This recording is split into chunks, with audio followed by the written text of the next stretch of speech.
আসসালামু আলাইকুম এভরিওয়ান, নতুন একটি ভিডিওতে আপনাদেরকে ওয়েলকাম। আজকের এই ভিডিওতে আমি আপনাদেরকে দেখাবো কোনো ল্যাপটপ বা কোনো পিসির মধ্যে যদি কোনো ডকুমেন্ট বা কোনো পিকচার বা কোনো ফোল্ডার যদি হারিয়ে যায়, সেই সমস্ত হারানো ফোল্ডার এবং ডকুমেন্টগুলোকে আপনারা কিভাবে মাত্র 1 মিনিটের ভিতরে বের করবেন, সেই বিষয়টা বন্ধুরা আজকের ভিডিওতে আমি আপনাদেরকে দেখাবো।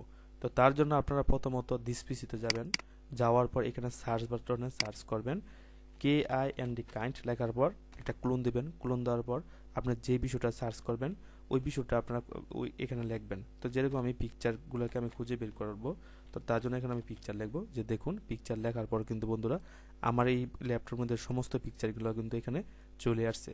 তো আমি যদি এখানে ডকুমেন্ট যদি লিখি, তাহলে দেখবেন বন্ধুরা আপনারা আমার এই কম্পিউটারের মধ্যে সমস্ত ডকুমেন্টগুলো কিন্তু এখানে চলে আসবে। তো এরকমভাবে বন্ধুরা আপনার যে কোনো ল্যাপটপ বা পিসির মধ্যে যদি কোনো ডকুমেন্ট বা কোনো পিকচার বা কোনো ফোল্ডারে হারিয়ে যায়, আপনারা অতি সহজে বন্ধুরা বের করতে পারবেন।